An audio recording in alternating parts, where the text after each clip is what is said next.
Bonsoir à tous et bonne fête d'indépendance. Le Congo a célébré en effet le week-end dernier les 60 ans de son accession à la souveraineté internationale après une longue période de colonisation par les Français. Le 15 août 1960, les pères d'indépendance, on peut citer entre autres Jean-Félix Tshikaya, Jacques Opango et l'abbé Philbert Hulou, qui sera le premier président de la République du Congo, ont tracé la voie à suivre pour un Congo bienheureux où des populations vivront dans l'indépendance. 61 ans après, quel bilan, quelle perspective? Nous allons tenter de répondre à cette question. Décryptage reçoit ce soir M. Gabriel Zambila. Il est membre du bureau politique du Parti congolais du travail. Il est sénateur aussi, président de la commission défense et sécurité. Monsieur Gabriel Zambila, bonsoir. Bonsoir. Alors, je rappelle que Monsieur Gabriel Zambila, nous le recevons parce qu'il a été un grand témoin de l'histoire, pratiquement depuis la Révolution jusqu'à aujourd'hui. C'est à ce titre que nous le recevons, un doyen de la politique qui a tout vécu, qui a été de toutes les luttes. C'est pourquoi nous l'avons invité ce soir pour éclairer l'opinion comme nous le faisons d'habitude à notre émission Décryptage. Donc, Monsieur Zambila, bonsoir, rebonsoir. Et le 15 août 1960, la France décide donc de nous donner cette indépendance, même si après à la critique, ça a été donné cadeau comme ça. Vous avez quel âge à l'époque et vous vous trouvez où? Merci beaucoup. Le 15 août 1960, je suis à Brazzaville, j'ai 14 ans, et à Poto-Poto. Et il y a la fête, on chantait Indépendant Tcha-Tcha. Ah oui. C'est Indépendant Tcha-Tcha. Donc, c'était la grande fête. Et nous étions heureux de vivre cela après le 28 novembre 58, la proclamation de la République. OK? Donc là, on est à l'indépendance. Donc, c'est la liesse totale. Est-ce que vous chantez Indépendance Tcha-Tcha-Tcha parce que le 30 juin en face, Congo-Léopoldville, eux, ils avaient déjà eu l'indépendance et vous étiez impatient, vous aussi, de rentrer dans cette ambiance, l'indépendance? Impatient, c'est peut-être un peu trop dire. Indépendant Tcha-Tcha, c'est une chanson de Kabasele, oui, je crois. Oui. Donc, on a repris en chœur la fête en chantant Indépendant Tcha-Tcha. Alors, vous avez repris en chœur. Il y a eu le 15 août 1960, la grande indépendance, le gouvernement a été mis en place, l'abbé Philbert Hulou, c'est le président. Mais 3 ans après, on a déchanté. Qu'est-ce qui s'est passé?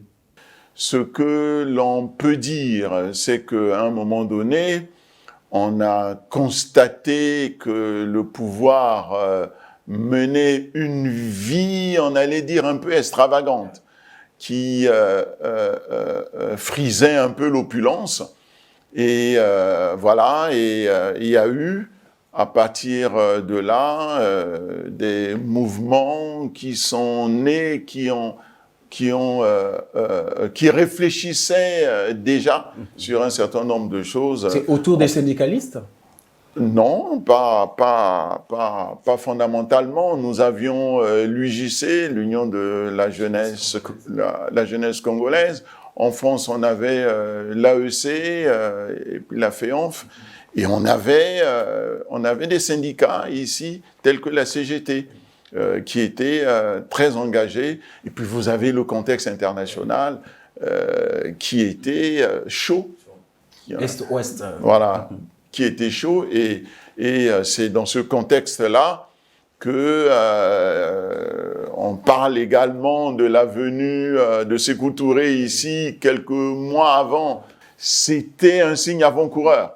Et quand on est arrivé au 13, 14, 15 août, qui était un mouvement lié à des manifestations syndicales, qui ont valu l'arrestation des syndicalistes, et c'est ça ce qui a permis la grande explosion. Les gens sont dans la rue pour chanter, voilà.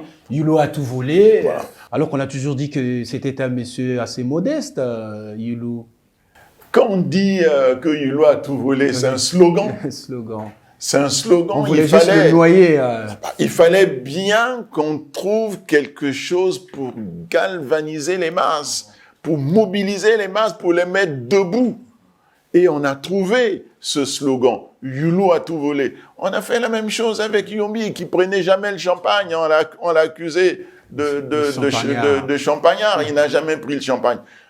Donc, il arrive des moments où il faut trouver ce qu'il faut pour mobiliser, pour mettre les gens dans la rue. Et là, vous êtes tout jeune, peut-être avant 18 ans peut-être, mais très rapidement, on va chercher un instituteur, Monsieur Alphonse Massamba Deba, qui n'a peut-être pas, et qui n'a pas été dans le mouvement de la Révolution. Vous êtes allé le chercher, pas vous forcément, mais les leaders de l'époque, pour le placer. Est-ce qu'il était préparé, lui, pour être président de la République à l'époque? Le mouvement est préparé par des syndicalistes en relation avec des révolutionnaires, d'autres qui n'étaient pas syndicalistes, mais ils étaient en relation avec eux. L'UJC était en relation avec les syndicalistes, l'ASCO également, ou l'AEC. Et Massamba Deba était président de l'Assemblée. Et il a eu un comportement, durant son mandat de président de l'Assemblée, un comportement respectable et digne. Et lorsque on arrive au 13, 14 et 15 août 1963, en 63, lorsque il fallait trouver quelqu'un suite à la démission de Yulu, suite au départ de Yulu, il fallait trouver quelqu'un. Et c'est là que l'on se rend compte que ceux qui étaient dans le mouvement n'avaient pas prévu cette étape de remplacer le président de la République pour éviter une rupture totale, je pense. Il était président de l'Assemblée, il était déjà dans les rouages, il maîtrisait un certain nombre de choses. Pour ne pas reprendre tout à zéro, il fallait prendre quelqu'un qui avait une certaine expérience, notoriété au niveau de l'État. Ouais. Et l'histoire retiendra aussi que quand même, grâce à lui, il y a eu quelques unités de production, une bonne économie, mais à la fin des années 60, justement, lui, il est également mis en difficulté par les militaires. Là, les militaires commencent un peu à rentrer en jeu. On a 68, 67, déjà ça échoue, 68. Et bon, voilà, il rentre dans le jeu avec Marien Ngouabi. Le règne des militaires, vous-même, vous êtes militaire de carrière. Le règne des militaires... Vous parlez du règne des militaires. D'aucuns parleraient de la politisation de l'armée. Je pense que c'est cela. C'est quoi la politisation de l'armée? Je pense qu'elle s'est marquée suite à l'intégration de la défense civile à l'armée. C'est là qu'elle s'est marquée réellement. Avant cela, lorsque on avait créé la défense civile. Parce que vous êtes l'un des responsables de la défense civile. Absolument. De triste mémoire, il faut quand même le rappeler, la défense Absolument. civile. Absolument. Vous l'assumez quand même. J'étais responsable de la défense civile. J'avais l'unité la plus importante de la défense civile qui était en Gangalingolo. Et le rôle, c'était la répression, la défense civile? Non. La défense civile, c'était le bras armé de la JMNR, la jeunesse du mouvement national de la Révolution. Nous étions dans un contexte révolutionnaire. En 63, on a profité de cet engouement de la jeunesse. Nous avons créé déjà à cette époque, en début, vers les années 64, les quartiers jeunesse qui se sont mis à faire du travail de nettoyage de la ville à Madoukou, à Madoukou-Tchekele. Tous les samedis, il y avait ça. Ils nettoyaient la ville tous les samedis. On avait les quartiers jeunesse qui veillaient à la sécurité de la ville. Les quartiers jeunesse, déjà. Et c'est parti de là, l'idée est partie de là à évoluer vers la défense civile. Les quartiers jeunesse sont nés de la jeunesse Et la défense civile est née des quartiers jeunesse. Hein? Et voilà, c'est ainsi mais que... Mais pourtant, il y avait l'armée quand même. L'armée était là. L'armée était là, mais pour nous, révolutionnaires de cette époque, l'armée, bien qu'ayant participé au 15 août, bien qu'ayant pris part à la révolution en 63, on ne peut pas parler d'une armée révolutionnaire. Elle n'était pas assez engagée? On ne peut pas parler d'une armée révolutionnaire. C'est une armée formée par la coloniale. Il fallait qu'on ait quelque chose de propre à la révolution. Et c'est ainsi que la défense civile a été créée. Que vous avez fait pire, hein? Vous avez fait pire dans les années 60. On retient de vous des très mauvais souvenirs. Oui, justement dans les années 60. Tout le temps que vous êtes resté là, la population a gardé de vous des souvenirs de terreur et de... Au niveau de la GMNR ou de la défense civile? De la défense civile. La GMNR, c'était le mouvement politique et vous étiez le bras d'armée. On a quand même gardé des mauvais souvenirs. Il faut faire très attention sur ça. Moi, je veux bien qu'on dise quelles sont les atrocités qui ont été commises par la défense civile. Il faut faire très attention à ça. Parce que les gens confondent souvent la GMNR et la défense civile. Il faut faire très attention à cela. Moi, j'aimerais qu'on me cite un cas concret où on dit la défense civile avait fait ceci, cela. Mais votre rôle, c'était quoi? Vous étiez armé et puis vous veillez à la sécurité, mais après, vous devez traquer aussi les contre-révolutionnaires. Oui, nous veillons à la révolution. Il ne faut pas oublier le contexte. Nous sortons de la révolution. Il fallait la protéger parce que tout le monde ne pouvait pas l'accepter. C'est un débat. On nous dira pourquoi un bras armé, pourquoi la GMNR n'a pas pu le faire. On a pensé qu'il fallait. Est-ce que c'est dans le même contexte, lorsque vous réalisez l'histoire, dans le même contexte, on s'est retrouvé avec Aubéville à Madingour pendant le pouvoir de Pascal Lissouba? Non, ce que je peux dire, c'est que celui qui a eu l'idée de créer la défense civile, c'est Dacosta. Claude Dacosta. Oui. Claude. Et celui qui a créé Aubéville, c'est son petit frère. C'est-à-dire Méry Martin. Non. Celui qui a créé Aubéville, c'est le petit frère de Claude. OK. Hein, qui était, à notre époque, il était sergent-chef à l'armée française.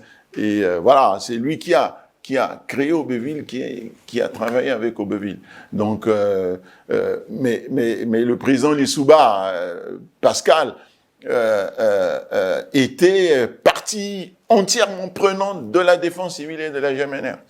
Donc, il sait que lorsqu'il faut chercher à défendre un outil, il faut avoir un outil armé pour le défendre. Et c'est ce qu'il a fait. Il a essayé de reproduire avec Aubéville je pense dans que les années 93. Je pense que c'est cela parce que il a pensé qu'il était pas certain de ce qui existait avant. Oui.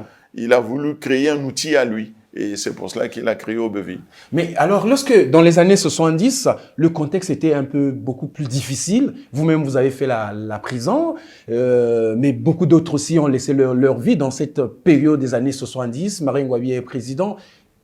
Quel a été le contexte? Comment vous avez vécu la révolution militarisée, on va dire? Non, en 70, moi je suis rentré de l'Algérie en 71.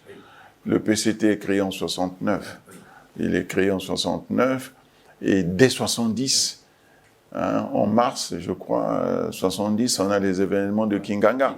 Donc, tout le monde ne pouvait pas accepter la création du PCT, qui était un parti d'avant-garde. De mener le combat, de diriger, orienter le combat vers les idéaux. Beaucoup de frustrations quand même autour de ces années. Kinganga, Diawara et tous les autres, les Bernard Kolela, qui étaient quand même condamnés à mort. Diawara, c'en est une autre. Diawara, 172, c'est ce que nous appelons des contradictions internes au parti qui ont abouti aux événements du 22 février les événements du 22 février 1972, lesquels événements j'ai eu à prendre part.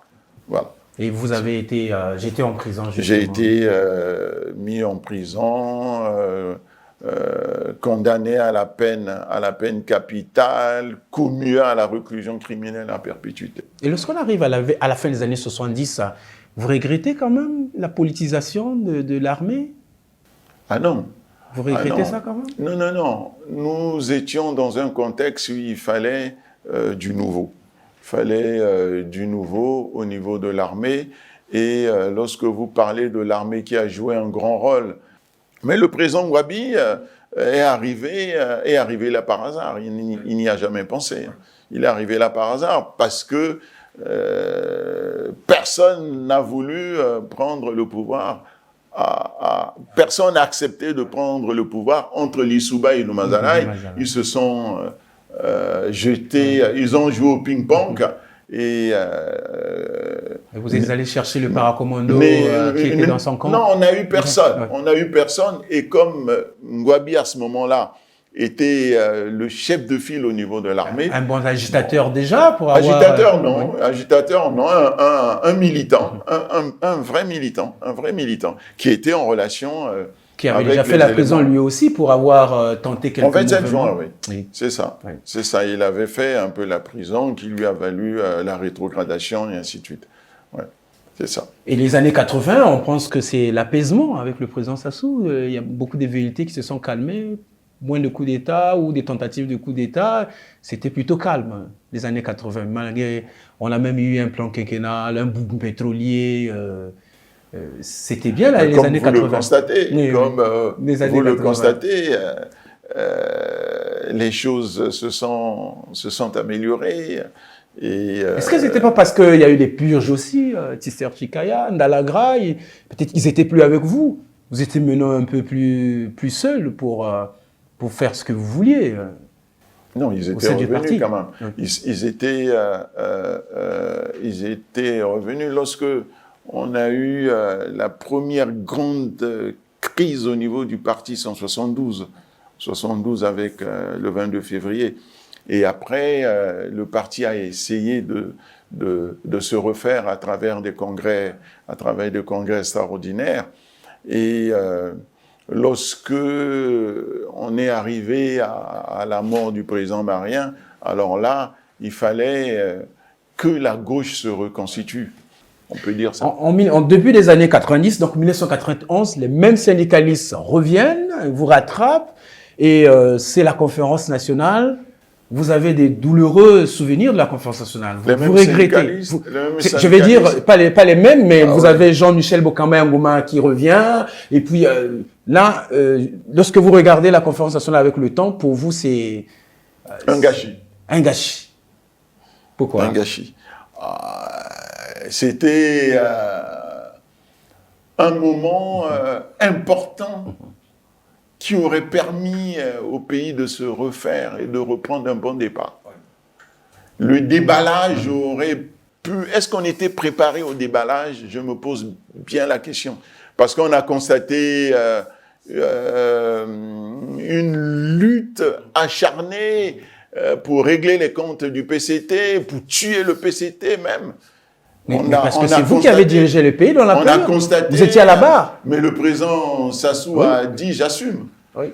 Heureusement, il n'a pas voulu ressasser. Il a dit « j'assume ». Parce qu'on a constaté ce combat mené directement contre le PCT, comme si c'était le PCT le seul responsable de l'histoire de ce pays, alors que c'est pas exactement ça. Est-ce que c'est ce qui fait que lorsque vous regardez 1991, la conférence nationale, aujourd'hui, une bonne partie de l'opposition, la société civile, vous réclame un débat, peut-être une espèce de conférence nationale bis. Là, vous voulez pas aller sur ce chemin. Pour vous, c'est dangereux, vous avez des remords. Non, la conférence nationale que l'on a eue, c'était pour permettre au Congo de se retrouver. Refaire l'unité nationale autour des valeurs qui nous guident tous. Malheureusement, on a constaté que c'était pas ça. on est rentré dans des invectives inutiles. Et ça a donné ce que ça a donné. Mais maintenant, quand on est sorti de là, les gens, les uns et les autres qui avaient cru avoir tué le PCT, soit en le vidant, soit en partant de là, ils ont créé les autres partis. Des partis forts comme l'UPADES. Peut-être, mais le PCT tient aujourd'hui. Parce que vous avez tué ces partis de l'opposition aussi. L'UPADES, par exemple, vous avez tué l'UPADES. On n'a tué personne. La lutte politique, elle est ce qu'elle est. Un parti vit de par ses militants, de par votre programme politique. Le PCT a un programme politique qui lui permet de vivre. Vous êtes sûr? Ah oui, le président Sassou a toujours été élu sur la base d'un programme. Lorsqu'il a perdu les élections au sortir de la conférence en 92, il a accepté. Il a accepté. Et tout le monde est venu vers le PCT sur lequel ils avaient tiré à boulet rouge à la conférence nationale. Et on a vu ce que nous avons fait. Nous avons soutenu la candidature du président Lissouba. Et c'est grâce à nous qu'il a été élu. Et vous avez voulu être trop gourmand. Vous avez voulu être trop gourmand en lui réclamant... Non, c'est un accord qui avait été conclu, qui n'a pas été respecté, c'est tout. Et nous, on a voulu tout simplement faire en sorte que les choses soient respectées, c'est tout. Lorsque nous avons été majoritaires à l'Assemblée, on l'a revendiqué. Et on a dit non, vous n'êtes pas majoritaire, et on a racheté des gens pour que nous perdions la majorité à l'Assemblée, ainsi de suite. Bon, ça aussi, c'est connu. Mais le PCT est resté le parti dominant au niveau de ce pays. Mais on parle d'une domination, domination artificielle aussi, une domination artificielle. Vous achetez des députés, vous trafiquez les résultats des élections. Non, ça c'est ce que vous dites. Nous gagnons. C'est ce qui est connu aussi. Nous gagnons toujours aux urnes. Nous gagnons. C'est le résultat des urnes. Nous gagnons. Là, on a vu. Ouais. Mais en face de vous, après, les gens ne sont pas convaincus. Les opposants qui sont en face de vous, ils disent que vous trichez tout le temps. Non, ils disent que nous trichons parce que ils sont où quand nous trichons? Ils sont où?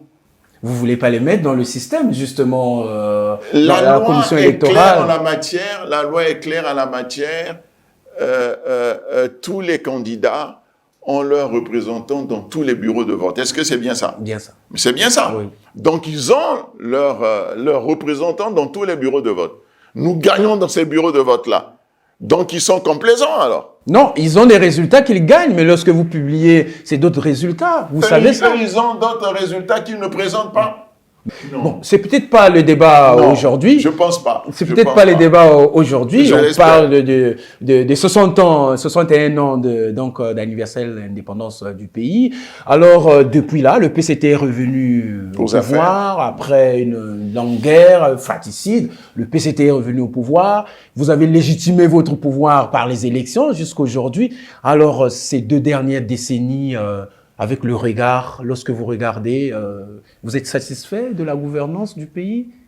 Les difficultés? Bon, nous savons que gérer un pays, c'est pas facile. Et un pays comme le Congo, où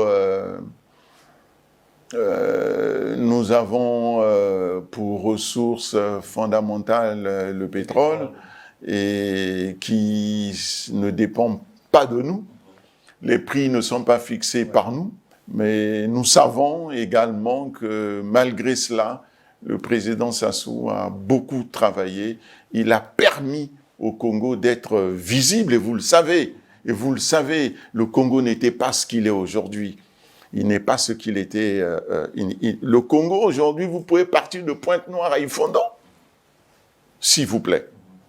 Est-ce que vous imaginez ça il y a 20 ans? Partir de Pointe-Noire jusqu'à Ifondo. Aujourd'hui, vous le faites. On aurait pu avoir ça depuis des années. Le boom pétrolier des années 80, on aurait pu faire ça, cette route. On aurait pu. vous le dites bien. Le PCT a eu les moyens, les ressources pour le faire. Arrivé. Mais c'est déjà bien ce que vous avez fait. On y est arrivé. Et chaque chose a son temps. Il ne faut pas oublier tous les dégâts que vous avez faits pendant les guerres. Qui a détruit le pays? Il fallait le reconstruire. Qui l'a reconstruit? Encore Sassou. On a tout détruit ici pendant les différentes guerres fratricides que nous avons connues. Et le président Sassou s'est donné la mission de tout reconstruire. Il a tout reconstruit. Et surtout, dans la paix. Dans la paix. Parce que sans la paix, on ne peut rien faire. Et ça a été le combat du président Sassou. Garantir d'abord la paix et se mettre à l'ouvrage ensuite. Et c'est ce qu'il a fait. Quand vous parlez de ce qu'on aurait pu, on aurait dû. Mais on a eu des priorités telles que la paix. La paix n'a pas de prix. Il a consacré beaucoup pour la paix. On y est aujourd'hui. On peut continuer, on peut faire autre chose. Et c'est ce que nous faisons. Grâce au président Sassou. Et justement, après la démocratie, l'un des héritages de la démocratie aujourd'hui, c'est avoir un Parlement bicaméral, donc l'Assemblée nationale et le Sénat. Mais nombreux de compatriotes pensent que le Sénat n'a plus sa raison d'être. Vous êtes sénateur. Comment vous répondez à ce genre de commentaires? Messieurs de la presse, vous êtes mieux placés pour répondre à cela. Vous suivez les débats à l'Assemblée. Vous suivez les débats au Sénat. Que pensez-vous du Sénat? Malheureusement, c'est moi qui pose des questions. Que pensez-vous du Sénat, c'est moi qui pose Que pensez-vous des débats? Qu'est-ce que vous pensez des débats du Sénat? Vous pensez, vous, que le Sénat n'a pas un rôle à jouer dans la démocratie? Franchement, vous pouvez le dire. Tout le combat qui est mené aujourd'hui pour les collectivités locales, ce combat est mené par qui? Par le Sénat. Mais fondamentalement par le Sénat. Vous êtes resté seul parce que les collectivités locales aujourd'hui, elles sont presque toutes mortes, faute d'argent, et ne fonctionnent presque plus. Nous militons pour cela. Et nous avons discuté avec le ministre des Finances qui a pris l'engagement, justement, de mettre en œuvre d'ici la fin de l'année certains éléments au niveau de ce pouvoir. Nous parlons de cela depuis plus de 20 ans. Oui. Les lois ont été prises. De cela depuis plus de 20 ans. La décentralisation, nous en parlons depuis plus de 20 ans. Elle est en panne sèche, pas d'argent, c'est difficile. Oui, elle est en panne, mais elle est en train de se remettre en place. Elle est en train de se remettre en place. Depuis que nous avons mis en place les attributs de ce pouvoir, maintenant il faut passer à l'action. Et on est en train de passer à l'action. Et je suis convaincu que d'ici la fin de l'année, vous aurez la preuve de ce qu'on est en train de passer à l'action de la mise en œuvre de la décentralisation. Monsieur Gabriel Zambila, nous allons terminer cette émission. Vous êtes un doyen de cette histoire, des 61 ans de l'histoire du Congo. Vous avez été dans toutes les luttes. Il y a la jeunesse qui est derrière vous, cette jeunesse au sein du PCT, au sein de l'UPADS, en tout cas la jeunesse politique, mais aussi la jeunesse civile, qui demain va hériter de ce pays. Alors, si vous pouvez vous adresser à cette jeunesse, quel est le pays que vous allez laisser entre les mains de cette jeunesse? Est-ce que vous... L'avenir appartient à la jeunesse. Nous tous, on a été jeunes avant d'être ce que nous sommes aujourd'hui.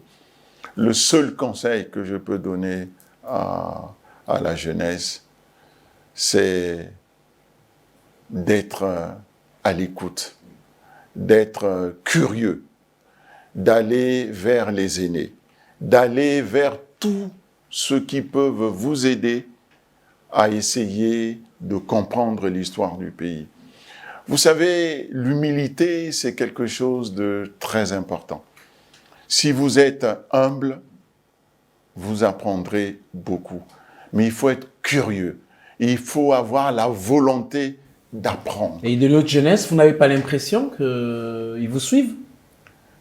Nos jeunes Je ne sais pas, mais je pense, tout ce que je peux dire, c'est que la jeunesse, il faut qu'ils apprennent à se rapprocher de leurs aînés, à se rapprocher de leur papa. Je pense que personne ne refusera de les accompagner. Moi, par exemple, j'ai toujours milité pour que la jeunesse monte. Il faut qu'elle monte. On est là pour les aider, pour les accompagner, pour leur donner tous les éléments nécessaires leur permettant de nous remplacer. Ils ont commencé à nous remplacer. Depuis longtemps, ils ont commencé à remplacer. Au bureau politique, ils y sont déjà. Oui, mais ils y sont déjà. Le Premier ministre est là. Oui. C'est un jeune. Oui. Il est là, le Premier ministre. Ils ont leur place au quotidien, là. Et le président Sassou aime la jeunesse. Il travaille avec la jeunesse. Mais la jeunesse doit écouter. Il ne faut jamais hésiter de poser des questions pour comprendre les situations passées. Car c'est du passé qu'on tend vers l'avenir. Et c'est très important aussi, ça. Voilà. Merci beaucoup, mesdames et messieurs. Nous sommes arrivés à la fin de cette émission. Je rappelle que nous avons reçu monsieur Gabriel Zambila. Il est président de la commission défense et sécurité du Sénat, donc il est sénateur, membre du bureau politique du PCT, mais il nous a témoigné donc de l'histoire, les 61 ans de l'histoire du Congo. Il a été de tous les combats depuis 1964 jusqu'à aujourd'hui. C'est des gens qui ont vécu l'histoire de ce pays. Merci beaucoup et à la prochaine occasion.